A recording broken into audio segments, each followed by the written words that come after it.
and I am here again on a Wednesday. Here to bring you a review of the bold type. Are you ready? Are you ready? Are you ready? Cause I'm ready. I'm so ready. Super ready.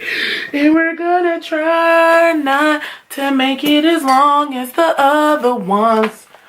Wow. So I took some notes like I do when I do. So we open with the Sutton and Kat walking through the lobby, and this is when Sutton meets Brooke Langley, a social media influencer that she has to make nicey nice with because she is working with Sutton's boss. Then we meet Jane, who's, you know, still unemployed, going through the motions and shit, and she then later goes on a date with Dr. Ben, who we now learn is a little religious. You know, he likes to pray before his meals, even lunch. In the middle of the daytime. Ain't nothing wrong with that. Get your prayer on. Find your Jesus. Then we noticed Kat's having some problems with her girlfriend.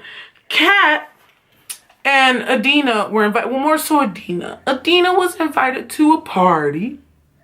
And Kat is noticing Adina don't want to go. And Adina doesn't act like it's a big deal. Oh, they're just friends of mine. Kat's like, but I'm going to go. And Adina's like, man. But Kat's like, but we should go. And Adina's like, man. And so then, I think personally, if I've been putting in all this effort to meet, to introduce you to my friends, maybe you should also put the effort into me to introduce me to your friends. I mean, even if they are just the art world people, because Adina is from the art world. She does a lot of photography for galleries and shit like that. Introduce me to these people. What's so hard about that, girl?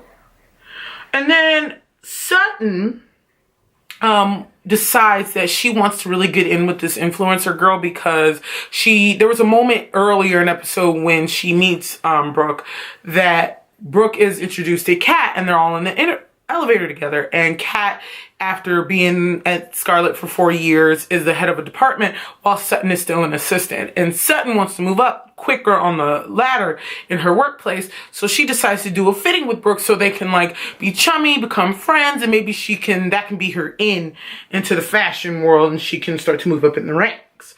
So then we notice Jane. We're back to Jane.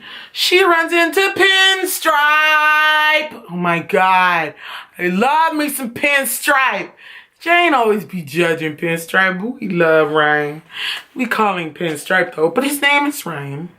So then Kat brings up the party again to Adina, and Adina finally agrees this time because Kat brings up the fact that, you know, you've met all my friends, so why don't you introduce me to some of your friends since they're a part of the art world and this is your world and I want to be a part of your world, like some Little Mermaid shit, part of your world. It was real cute, you know, real cute, real relationshipy. So then Adina agrees.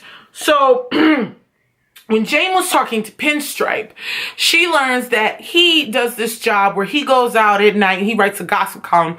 So basically he has to go out, find out what celebrities are doing when they say they're not doing it, and writes a little gossipy thing for page 6. So he says, if you do as good of a job as I do, then I'll talk to my editor.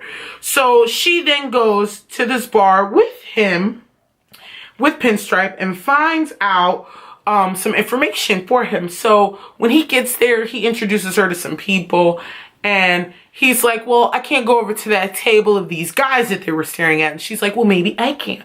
And so she goes over and finds out that this New York Nick is doing an endorsement change. Like, he's an Adidas guy, but now he's going to Nike. And he's like, wow, you're really good at this, and complimenting her on everything she's doing. And it's noticing that Jane and Pinstripe are having a little connection like they used to in season 1. So I thought that was really pleasant to see. And I actually enjoyed that. I like Jane and Pinstripe's banter when she's not so quick to judge him, you know, on the shit that he does and the way he likes to live his life.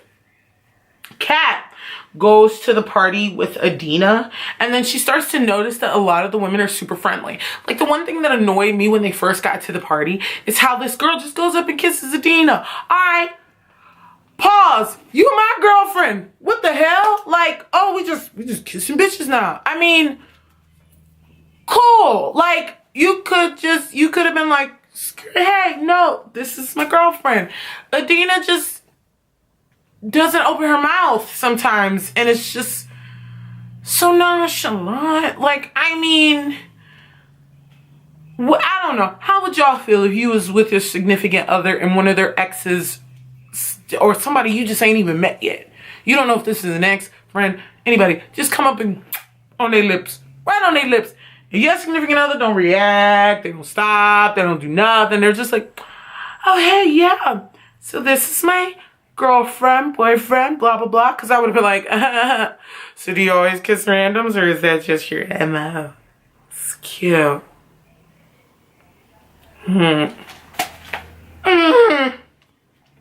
So, and then she starts to notice that some of these women are a little friendly when one of the girls comes over, whose party it was, and notices how Dina's getting all hugged up on in the corner. And so the girl says to Kat, yeah, I'm too jealous for all of that. And Kat's like, but they're all friends, right? And the girl's like, oh yeah, friends, yeah. And Kat's like, first of all, the way that bitch said, your friends. I would be like, what you mean? Who she done fucked and who she ain't fucked? Give me the deets. Let me know. Tell me. I'm nosy. I want to know everything. Let me know. God, tell me. Shit. So, Jane did really good and landed an interview with Pinstripe's editor. So then we shoot over to Kat, and Kat wants to know, after seeing her interact with all these women, Adina's sex number. And Adina's kind of beating around the bush. Adina doesn't seem to think it's that big of a deal. Like, why do you need to know? Like, why is it of importance? The past is the past. And Kat's like, but I tell you. And Adina's like, well, you know, I'm not too focused on... Girl, just tell me, shit. Like, it was kind of annoying the way she was just kind of nonchalant about it. So then I loved how they were all talking about Jane's situation with Ben, because she brings up to them about the fact that he's religious and he prays, and they're like, what's the big deal? And that you really need to get to the root of what's wrong, or why you don't like the whole religion thing. And she's like, it's fine, I swear. And they're like, so why are you acting so judgy? And she's like, but it's no big deal, I swear. And she's really judgy about it. So she goes on a date with Ben at night. They're sitting there having dinner. I mean, they're sitting there eating and they're playing Scrabble and having a glass of wine and everything. And she notices when he pulls his sleeve up, he has a little cross, like right here in this region of his arm. And she's like, wow, I never pegged you for a tattoo person. He's like, yeah, oh yeah, I got it after my first year residency. So they're sitting there talking, and all of a sudden she's like, so, you know, I just can't fathom a scientific man who, you know, believes in a man up there who's gonna grant all your prayers and wishes. See, this is what I don't like about Jane. She don't ever know how to let shit go. She has to keep pushing and pushing and pushing, and then she thinks that she has the right to just judge people and just say the first thing that comes to her mind, and she never knows when to just shut the fuck up and leave it. Like, Jane, where do you get off to constantly pressure and dog this man over the fact that he's religious? Oh, well, yes, he is a science man. Yes, he is a doctor. He knows everything that entails to do the job that he does. So why the fuck are you still on it? He can believe in God and then still want to save people's life. And who said that the God that he believes in is for other people? Why can't the God just be for him? God damn it. Oh my God. Woo! Jane was working all kinds of nerves in this episode. See, you know what? You know what, Jane? Jane already know how I feel about her. This fake ass character knows how I feel. Okay. Katie Stevens can act her ass off. I think that's her name. The actress's name who acts. She can act her ass off. Because Jane is the most infuriating white girl on television. Okay. She don't know when to quit.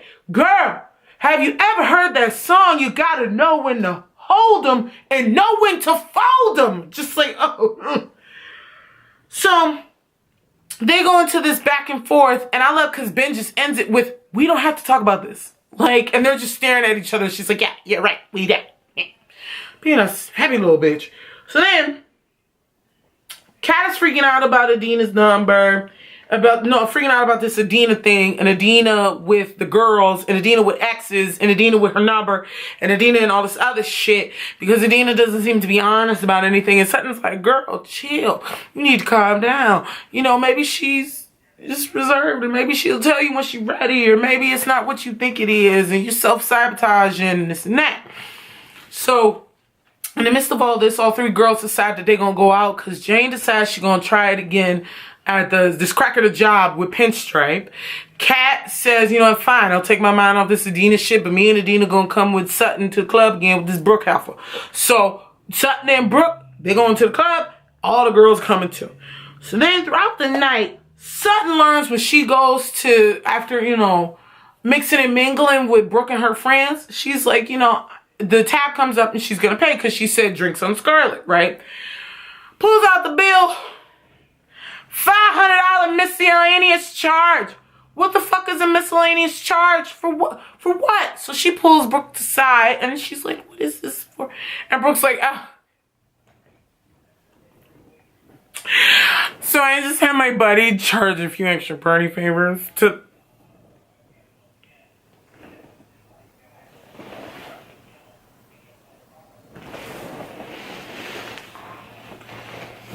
What you mean? What you mean? What you mean? No! No! No! What you trying to get me fired? What you mean? She gonna say some, that's why it's put as miscellaneous on the bill. Bitch, I don't give a fuck about no miscellaneous. What the And then when she said, oh, this is fine. I do this with a lot of editors. I'm thinking, yeah, but you're doing it with an assistant. Like, see, and then this is Sutton's problem. Sometimes she wants to move up so far on the ladder that she will jeopardize the simplest shit. You should have cut that bitch loose as soon as she thought that this was okay to charge coke to somebody's company card. Like, ain't no social status worth that fucking much. No, no. How you gonna pay your bills if you find out that the miscellaneous was coke? What's gonna happen then, Sutton? What's gonna happen then, girl? You may have moved up in the ladder. You may be hanging out with all these famous folks. But then what's gonna happen when your ass is just like Janie, you ain't got no fucking job? Cause you charging miscellaneous drugs to the company account. Oh my God. Oh my God. Woo, child. So then, y'all. Here's Judgy Jane. Dog and Pinstripe. So while Jane is at the bar, she notices this newscaster in the corner hugged up on some broad.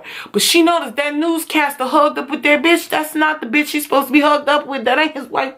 So she Googles him and knows that he is married. And he is married to somebody who got a baby on the way. So when she tell Pinstripe all this, he's like, whoa, I just saw him at a banquet event with his woman. She is 6 months pregnant. This is a great story, Jane. Oh my God, you did it again. And she's like, you're still not gonna have husbands, right? He went, not me. You, girl, it's your story. See, look at that. Being a good friend gonna let you have a story even though you should have took it. So she's like, but doesn't the pregnancy thing make it kind of dirty? You know what make it dirty? The motherfucker stepping out on the pregnant girl. Like, what did you... Didn't we just see this in real life? In prison? I mean, come on. Come on. Come on. What the fuck, Jane? I mean, it's not that hard. And she's like, I don't want to do this. Because, like, if this is part of the job, then I don't want it. And you're a better writer than this. You say you want to write a novel, but you want to do this and this. And then she just starts to judge Pinstripe and then lay into him. And I like when he said, so if my lifestyle is so bad and I don't have a moral compass, then why are you here with me and not good old Dr. Ben?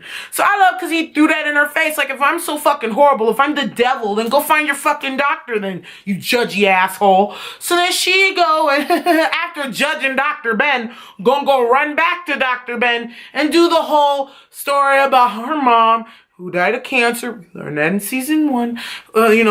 Her mother got really religious when she got diagnosed, and then she did all that praying and all that when she was a little girl. And when her mother died at the funeral, the priest said, it's okay, Jane. She's with a better place now. And that's a fucked up thing to even say to a child at a funeral. What the fuck? Like, how dare you? My mama gone. Fuck you. Like, so I can see how she become a non-believer. So they had a little moment. He understood where she was coming from. They start making out. Sutton goes and puts the booking in for, drinks with a client. Drugs, and then Kat and Adina have the sweetest moment. Adina's like, you're right, I haven't been completely honest, and it's not because I've been trying to protect you. I'm protecting myself because I'm in a country that doesn't want me. If I leave, I won't be able to come back. My mother's turning 60 and I can't even go visit her. This is a lot. And Kat's like, why didn't you even say anything? She's like, because I didn't want you to feel bad. And another thing is, I love you. And then Kat's like, I love you too. It wasn't that dramatic. But, and then they hugged and then they kissed. And then Kat was like, but like, I still want your number though. And so Adina was like, I've slept with like a lot of people. And like a lot. And she's like, all right, that's a good start. But we still gonna get a definitive number later. But I really like the way this episode went. I like the way it ended. I liked how sometimes it shows you do corrupt shit to get what you want. I like how it shows the fickleness of sometimes people, meaning Jane. And I showed how Kat stood her. I love how it showed Kat standing her ground. It's like, you either gonna tell me the truth or you gonna keep doing this beat around the bush shit, because I'm not having it. And Adina finally coming up front with her feelings and how everything she's thinking about and constantly feeling when it comes to Kat. And I love that they had an I love you moment. And I really like, because the bold type is just really hitting every week with these episodes. Jane still is getting on my nerves. It's like 1 week, Jane is great. Next week, I want to hit her in the face. Okay, but Jane, do better, boo, do better. But then, and Jane at the end of the episode was writing about something called her God complex. So I love, because that conversation sparked the inspiration for her to write again. So all in all, it was amazing. So, tell me what you thought about that episode below. What do you think about Jane, Kat, and Sutton? What did you think about Adina in this episode and how everything was handled? And like I say at the end of all my videos, reviews, and everything else, if no one's told you that you're awesome, that they love you, I think you're awesome, and I love you. Peace.